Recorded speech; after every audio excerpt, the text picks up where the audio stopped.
Welcome to another episode of Real Life Renos, the podcast. Today we're joined by frequent guest Ron Wickman, who is an architect specializing in barrier-free design. Ron joins us from Edmonton, Alberta. We are also joined by Robert Lipka.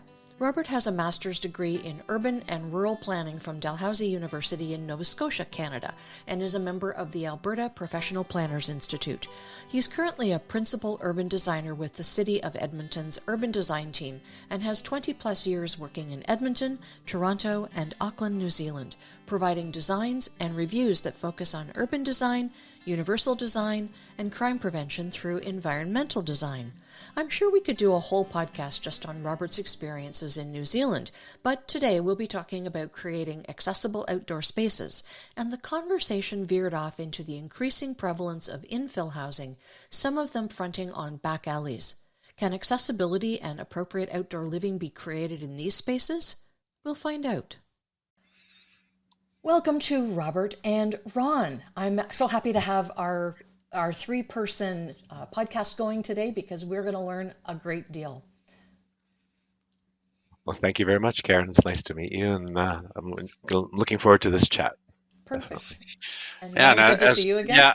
yeah, thanks. And as always, I do enjoy this. I like the idea of adding some more expertise into our conversations for sure. Absolutely. We want to talk a bit, at least in the beginning, about residential outdoor spaces. There are so many people who live in homes that are 50, 100 years old, and they want to stay there for as long as they possibly can. Perhaps they've been turned over in the family, but other people are making their own kind of home out of it. The point is the homes aren't being changed very much. And at the same time, we have newer subdivisions being built that look very different from the subdivisions that we all probably grew up in.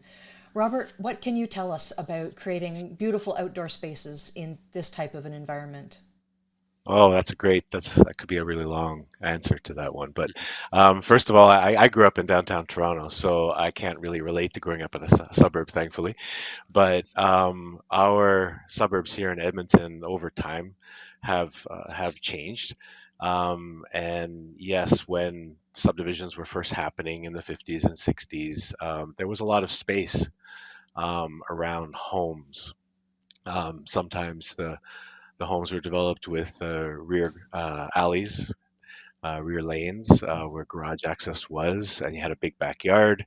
And now, over time, as things are changing and progressing in a lot of these subdivisions, and because obviously developers are trying to, eke out every dollar they can, the size of lots is a heck of a lot smaller than it used to be, and so um, you're getting homes that are not very wide, or sorry, yeah, well, the site is not very wide, and then the home basically takes up almost the entire width of the site. And you get a little tiny backyard if you're lucky. If it's a front-loaded garage, which a lot of them are, the cars will access from the street, and you have a garage at the front, and your house is in behind, which from an urban design perspective is obviously not ideal as well. And then some of the uh, variations are provided in some of these subdivisions where you do have rear alleys. So they're trying to go back in time and provide rear alleys on some of these newer subdivisions, and which is makes it a little bit more efficient. But the problem is then you have a difficulty in accessing portions of your property. I'll give you an example. If you have you're storing your gardening implements, your lawnmower, etc., in your garage, some of these houses are so tight on the lot that there's not much space in between a fence and the house itself. So it's difficult to move a lawnmower or even some garden implements from the garage to get to the front yard. So that makes it really difficult. And you can imagine with somebody who has accessibility issues, somebody in a wheelchair, mobility scooter, has some mobility challenges, difficulty walking, has to use crutches or canes, that would be very difficult. So yeah, it's looking at people having to bring their equipment down the alley down the side street, up the front street, and then get to the front of their house. Also, garbage collection is difficult as well too, where a lot of these newer subdivisions, even though they have rear alley access, most of the garbage collection is taken on the front of the house. So you can imagine somebody probably has their recycling bins and garbage cans in their garage, but the city's not collecting the garbage from the rear alley, like the neighborhood where I live in Westmount, that happens. But some of these newer subdivisions, that's not happening. You have to bring all your garbage to the front of the house, and so that's really difficult because then you'd either have to bring it around the corner, as I described, or bring it right through your house to get up to the front, to put your garbage at the front of the house. So for collection, and again, somebody who doesn't have any mobility challenges, that's hard enough. And imagine if you had a mobility challenge, that would be extremely difficult to do. So there's a lot of things that are happening now, in subdivision design, that are making it really difficult to age in place for people to live in these houses, for their entire life. And so that's a really important thing in planning that we need to consider. There are safety concerns as well for everybody. I mean, those narrow spaces between houses, they're not usually lit. Whatever kind of a pathway they put down may not be suitable for somebody who needs a mobility device. Mhm. Oh, correct. Like I have CPTED training, so crime prevention through environmental design. And you look at some of these units where, like you said, there might be a little walkway in between, but because the houses are generally 2 or even 3 stories tall, you can imagine how dark it would be in that little walkway in between the house if you have one. And so, people could be, walking up and down the alleys or on the front of the street, and sneak down these alleys and get into backyards and things. So there's definitely septed issues, for people, living in those homes, and then obviously, like I said, accessing their properties makes it difficult, especially if they have a mobility challenge, because of the tight nature of it. So, yeah, lighting would be important, putting appropriate fencing in locations, so it just makes it a bit more difficult for people to access, if they're worried from a crime prevention perspective. So there's a lot of things that this new type of development that's happening. The term used to be new urbanism. Now they're calling it just, basically building lots that are just, more dense, right? So that's the city's pushing for greater density, which is great. But unfortunately, it doesn't work for some people, right? It's like I had mentioned, somebody with mobility challenges, these types of houses would be very difficult to live in, even visit. When I review applications at the city, I try to push for, if you cannot build a fully accessible home, at least seek to construct one that's visitable, right? Meaning that somebody could visit a friend. There would be a washroom on the ground floor of the unit, making sure that the doors are obviously wide enough, et cetera, to access the house. So it's not fully accessible, but at least it's visitable. And even when I'm working with developers, to push for that is sometimes a challenge. So yeah, we're things are getting a little bit better in that respect, especially some of the newer buildings that are happening downtown. That's been a bit easier to push for, but in suburbia, I'm still having difficulty pushing for those kind of elements in homes. Right. And visitable homes are something that Ron and I have spent quite a bit Yeah. of time talking about. So let's bring you in on this, Ron, because Yeah. with the push to density, which Robert has mentioned, granny suites, secondary units, now we've got shared yards and the need for shared access. So one person might need an accessible yard, somebody else, maybe the primary landowner doesn't.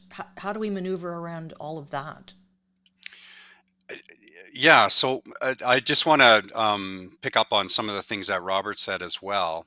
Uh, and starting with this concept of the visitability, uh, we have talked in the past, Karen, you and I, about this issue of visitability, and we did look at it from the point of view of planning new subdivisions and rules around creating housing, or creating a landscape that allows for easier, uh, uh, making it easier to have the no step entrance at the front door.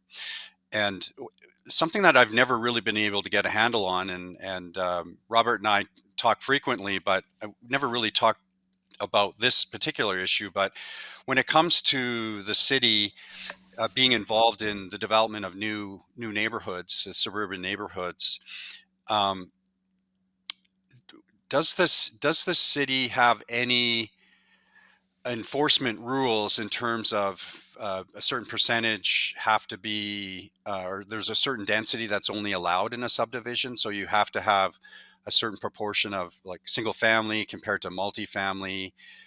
You have to have a certain proportion of laned type development as opposed to front car garages. Or does the developer kind of have free reign, which I've always thought was the case, that the developer has to meet a certain criteria when it comes to water management and the landscape. But once that's met, they can have as many single family lots as they want on the land and so on.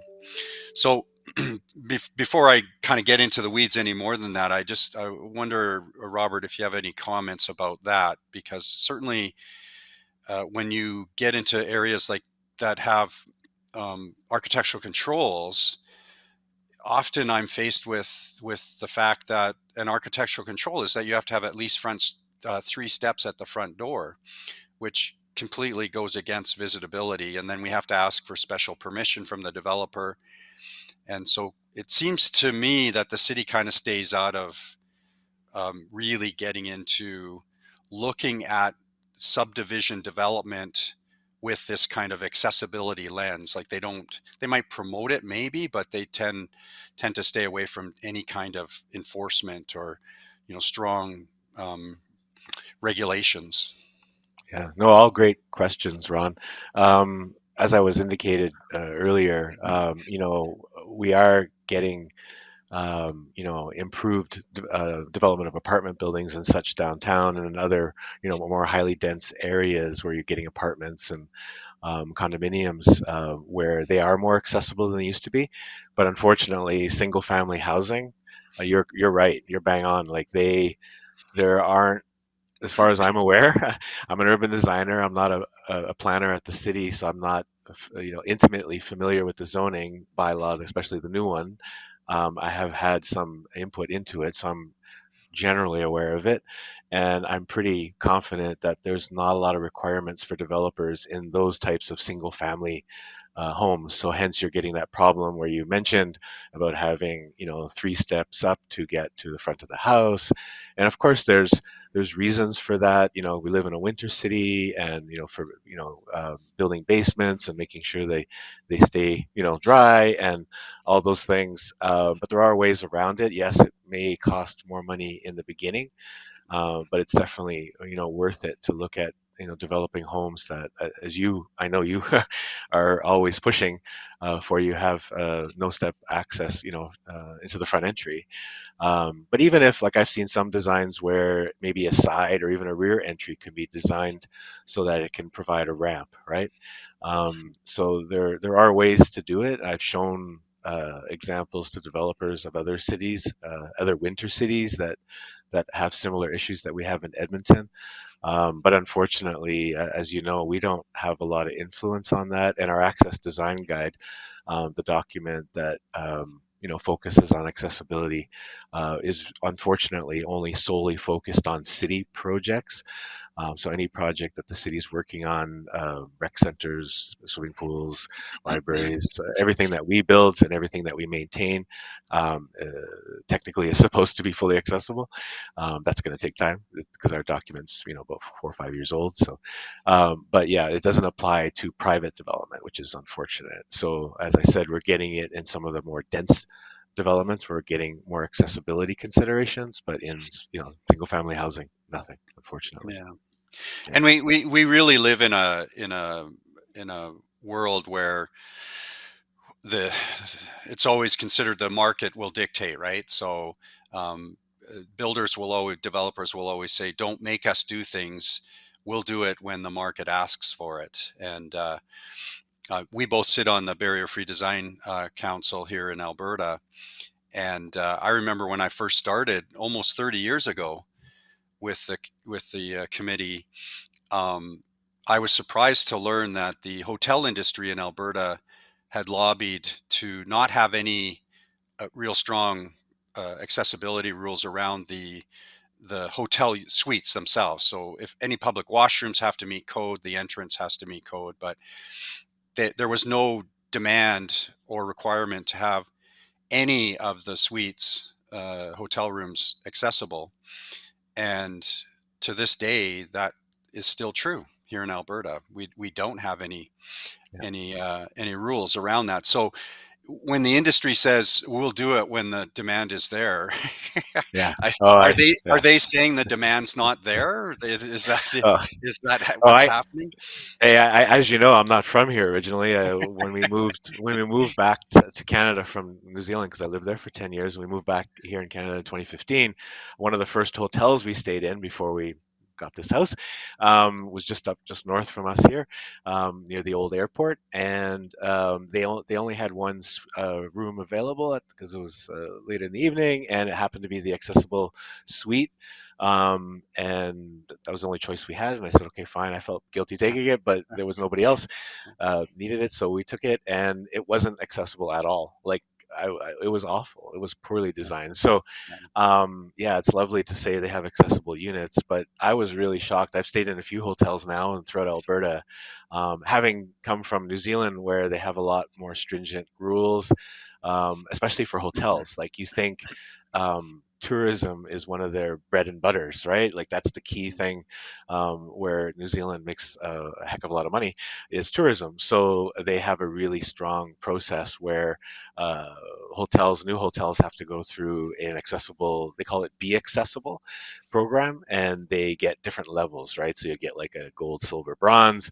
And so you see the hotels that have gold are stunning. Like you go to them and they're so accessible. They're so well designed.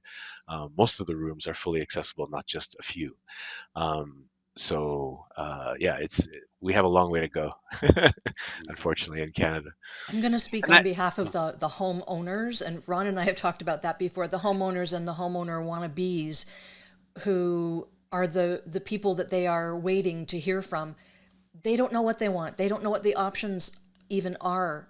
They're not thinking 10, 20, 30, 50 years down the road. So I feel that it's up to the developers to be leading the charge and seeing what the demographics are saying and building to suit that demographic. But can we pull it back a bit to the design of these newfangled houses with the skinny lots and the infill housing and the granny suites in back? How do they create an accessible outdoor space for themselves in that sort of a physical environment that they don't have any control over?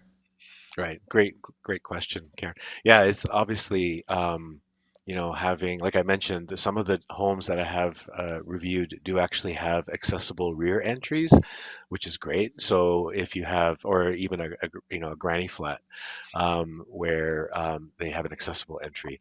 And so, yeah, it'd be nice that somebody who's living in that unit could actually garden. And so looking at putting in the backyard, having some raised beds, making sure obviously they're a good height, space around them so people can in a wheelchair mobility scooter could maneuver around them. Looking at making sure that you have, a water spout nearby.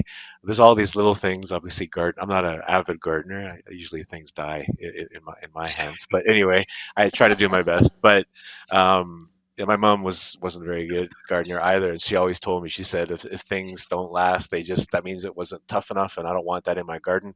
So just rip it out and start something different. And so yeah, that's my philosophy. Is so I'm not the best gardener, but yeah, there's little obviously elements you'd like when you're gardening. If you're in a mobility a scooter or wheelchair, that you would really appreciate having, and making sure you have that a little bit extra space right around those areas, having a hard surface. It doesn't have to be concrete. Obviously, from a climate resilience perspective, we don't want to see too many backyards filled with just concrete. It'd be good to make sure we have a lot of grass or at least some soil. And so just putting a different type of material down, right? So you can move from the rear entry door from your house and get to the garden. Perhaps it's like a hog-in or any type of ground, more not really gravel, but something a little bit finer that actually gives you a decent enough base that you can run a wheelchair mobility scooter over them. Things like that are just some of the aspects to consider. Lighting and other things that would be helpful for a garden like that. Ron, I'm let's sure bring you Ron in has on some. this because you're the architect who would be involved in perhaps creating some of these homes, and you would be working with designers and urban designers, people like Robert, as well as the city and the planners and so forth. What would you do if you were creating this sort of an environment? Would you do anything different? Would you orient the houses differently? What would you do? Oh, wow. there, there, there were a lot of questions there. Um, I, I guess a couple things just based on what we've been talking about. First, I think for the homeowner, uh, usually when they're planning their house to build their new house with a new home builder, uh, the the work of the landscaping for the most part is left up to the homeowner. So the builder will likely give you some concrete to get to the front door. They usually leave the backyard alone unless there is a garage in the back, like there's a lane. So a front car garage, you might get the driveway and the sidewalk to the front door, and then maybe a tree or something like that. And then you usually afterwards you do your own planning to landscape. And again, it gets back to something you mentioned, Karen, is uh, people generally don't know a lot about accessibility. Certainly, if they don't have the need to learn about accessibility. So if they're your average homeowner, they don't have family members with disabilities or friends, then it just doesn't dawn on them to even want to learn about it. So it is a big challenge, and I do think it's up to the design industry, architects, urban planners, landscape architects, and then the developers and builders to also educate themselves and provide the base for people to work with. So there are things that I think we can do in the planning stages that can really assist the homeowners. So one of the things I was thinking about as Robert was talking was some of the work that I've gotten involved with, and I remember working on an infill, a duplex, where we couldn't achieve a no step entrance at the front. The lot was skinny. There wasn't much distance from the front sidewalk to the front door, and the existing infrastructure, sewer lines, and so on, were fairly high up in fairly high up in the land. So we couldn't dig down far enough unless we lowered the sewer lines and so on, which is very, very expensive. In this case, what we did was we had to build new garages from the lane. So we actually built the garages higher, almost to the level of the main floor. And so the driveway to the garage door was relatively steep. So we kind of make the car do the work and get you up to that level, and then that would provide easier access. Uh, that's great for the homeowner, but it doesn't make it so great for anybody visiting, right? Because they'd still have to find a way to. If you were in a wheelchair visiting, you'd have to find a way to get up into the garage and then into the backyard. Um, Another example of a house, I just finished a backyard for an existing home that had been designed for somebody in a wheelchair. It's an infill inner city lot. The house was relatively accessible, but the whole backyard wasn't. So we ended up doing, because of the big backyard, we did a tiered, sort of like lily pads, a tiered decking situation. So you'd come out onto a deck from the back door, and that would be a bit of a deck, and then a ramp down to another level, and then a ramp down to another to the ground level, and then we built the garage to connect all of that. And so, with the use of planters and so on, we kind of shielded the ramps and we did them with a very gentle slope, with a 1 in 20 slope, so they weren't really considered ramps so much as they were just gently sloping pathways. So it created a quite a nice backyard. Everybody uses it in the same way, and anybody can use it. This particular gentleman actually uses a power wheelchair and uses a remote control on the wheelchair, and can maneuver around. So it worked out really well. But it just gets back to always having to kind of adapt to the situation, right? So we've just never been in a situation where we built houses to be more adaptable in the first place. And I constantly find myself in a place where I'm trying to provide a solution to create accessibility in an existing home, whether it be the home itself or the outdoor landscaping that is both functional, beautiful, and the hard one is economical, right? So Mhm. if you're starting from a really bad place, it's hard to make it inexpensive, right? So I always try to say that's not my fault. The expense of the thing is not it's not something I created, right? Um, Well, and touching on that, Ron's point, like from a city's perspective, the thing that I get really frustrated with is that great architects like Ron come and build these great houses and accessory dwelling units in the back and all that stuff. But a lot of our rear alleys, as you know, Ron, especially in the older parts of Edmonton, aren't paved or are yeah. partially paved or are gravel, right? So it's all fine and dandy to have this beautiful accessory dwelling attached to a house, and it's you designers like yourself make it beautiful as accessible, but the person can't even get to their unit from the rear lane. Hmm. I don't know how they would access some of these if there's not enough space, to access it from the front, where the sidewalk is.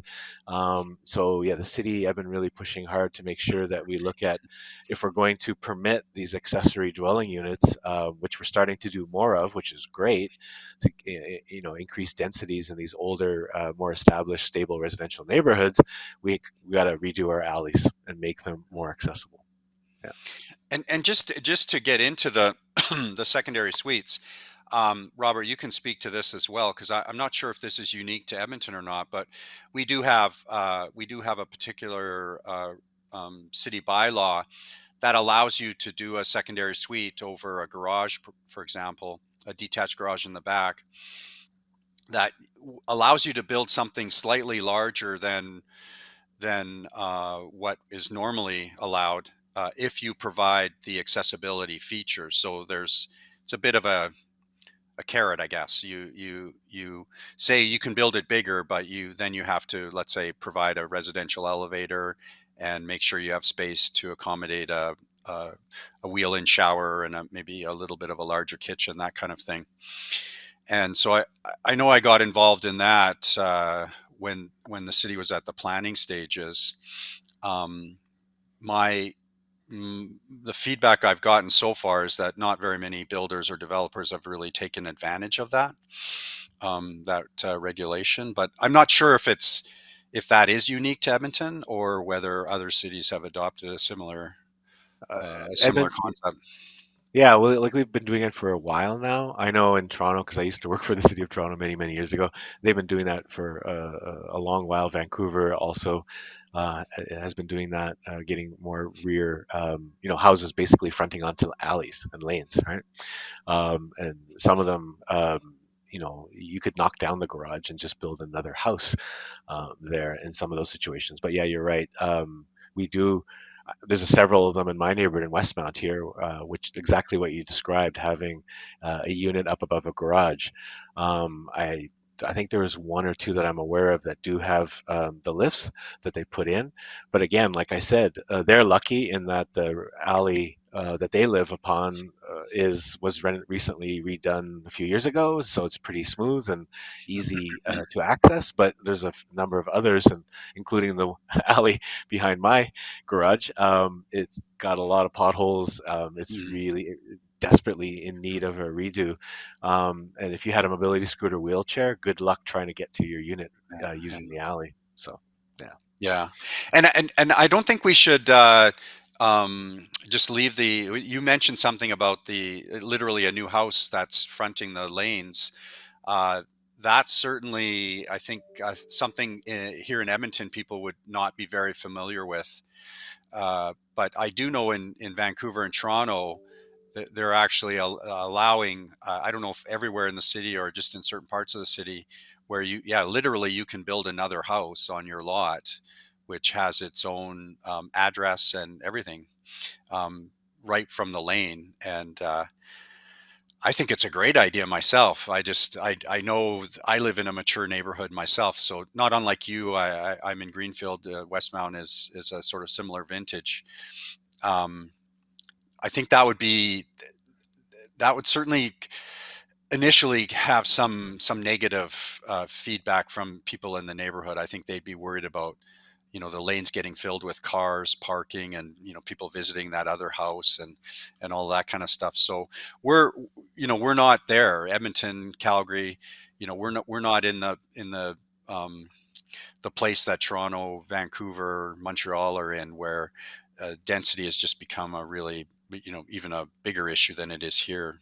But it's interesting because I think we'll be faced with those challenges, in the next 10 years or so. Oh yeah, and that's why I keep highlighting it to our, internal team in that because I've seen what happened, in Toronto and Vancouver, and how there's that pressure. So now imagine if you have a house fronting onto the rear alley. Now you got to provide, a decent alley so it's smooth and easy to access. You got to provide lighting, which a lot of our alleys don't have lighting, as you know. Even some, perhaps even some, some landscaping, etc. So yeah, it's going to make a huge change to the way the city functions, and how we're going to have make sure we have the budget, to Mhm. pay for these things if we're going to go to that level. We're not there yet. You're right. In Edmonton, most of them are just accessory dwelling units, right? But in the future, yeah, you could see that pressure will come. Mhm. This is going in a whole different direction than I even imagined, talking about houses fronting on alleys. And when you were talking, I was thinking snow removal and garbage pickup and this whole business of dual addresses. And now you've got to name the lane. It's not just a back lane anymore. It's actually got to have a proper name because it's somebody's address. That just brings up a whole other world. You really actually see cities going in that direction. Oh, they Yeah. have been. Yeah, there are Yeah. cities doing that now. So yeah, Wow. we have a long way to go, but yeah, it's something, especially in the older neighborhoods here in Edmonton. Like it makes total sense, um, because especially the house that I own, like the lot is very wide and it's very deep, compared to like a house I grew up in Toronto. So there is a lot of space that's not really utilized, right? Right. And so, from a density perspective, it makes so much more sense to build, get more people living in communities like where I live, because they have great access to public transport. They have great access to shopping and etc. They can walk. It's the true, nowadays, in urban design terms, it's the 15-minute city. That's the big spiel. But I always say I grew up in a 5-minute city, so Mhm. 15 minutes is nothing new to me. Uh, that's been that way, in Toronto for a very long time. Um, so yeah, Edmonton's, obviously at another level. And it's going to take much longer to get to that point, but it will happen eventually. Mhm. We can't keep building out. Right? Right. I saw a real estate advertisement the other day. For some reason, it made it into my news feed because real estate ads normally don't. But this was a realtor who had used artificial intelligence to show what I imagine was a garage of some kind accessed by a back alley. And it was just a very large, concrete, low ceilinged building. But he had used AI to show you the possibilities, and it was just gorgeous. But then, of course, you get to the end of the pictures and you see the reality of it, and it was very dank and dreary. I can imagine. Yeah, but AI, there you go. You got to watch it. Any final comments about the use of any kind of special tools or artistry to create beautiful, accessible yards and outdoor spaces for people in the new housing environment? Anybody have a comment on that before we close Uh, out? I just wanted to mention one thing, and I'd like to get into it in more detail probably later in the year, Karen. But we're just kind of waiting for the weather to get a little bit better. But I happen to be in a situation right now that I think could provide a bit of an example of what all of this could potentially look like. And I live in the well, not deep south, the deep south of the mature neighborhood of Edmonton. So we're kind of bordering between sort of new suburbia and mature neighborhoods. And my mother lives in the house that I grew up in. They built in 1967 for my father, who used a wheelchair. So the house itself is a small bungalow, but it's quite accessible. And she's 81 now, and I really want her to be able to age in place. And we're at a better starting point than a lot of houses because we have the accessible house already. She had some issues with waterproofing. The foundation failed, and the basement got flooded, and all the rest. So we have this opportunity this spring and summer, to do a whole new landscaping. And I'm really thinking she's in a position where she can age in place and she can stay at home, and we can do the landscaping so that it's really positive for her. And then just to the south of her is a large green belt that the city over time has developed to have a nice hard surface pathway. People walk their dogs. It is a green belt, but there's the probably a 6 foot wide sidewalk that runs all along there. A lot of people use it, with baby carriages and bikes and strollers and wheelchairs and so on. And right beside my mom's house, we just finished a house that has been designed for a couple that wants to age in place. So was a tear down, brand new house. Right beside, there's a house across the street that was modified for somebody who uses a wheelchair, and then just up the street is a new, basically a house being built. It's a corner lot, but the garage suite, if you want to call it looks like a house, basically. So it's like two houses on the lot. And so all of a sudden, I find myself in this little corner of Edmonton, this small little dot in Edmonton that has all this great opportunity to demonstrate what a great little city environment could be for everybody, and including people with disabilities, including people who are aging. And so I'm excited about the prospect of being able to work on that. And I just, part of that is just to reinforce something that we said earlier, is when the city's planning all this stuff, and it's just such a great thing that we have Robert working with the city. Somebody's got to be asking those questions, like, what are we doing about our aging population? What are we doing about people with disabilities? That can never get lost, and it seems to, when there isn't somebody at the table that's asking those really very basic questions, right? But they're so important. Yeah, no, no, you're right, Ron. It's like there's only a few people in our organization that really get involved in these kinds of things, and thankfully there are a number of us in the organization that are keep pushing for these kinds of things. And um, so it's going to take time, but at least we have some of the background documentation and policies now. Now it's about delivering it on the ground. But speaking Hmm. of on the ground, to answer Karen's question, well, just to add another thing, I grew up, like I said, I grew up in downtown Toronto. My backyard was basically 5 meters by 5 meters, so that was it. So a tiny little backyard compared to most suburbia suburban backyards. And so my mom was able to she did a lot of horizontal growing, right, or vertical growing, right. So yeah, obviously growing things that climb. right? Vegetables and etc.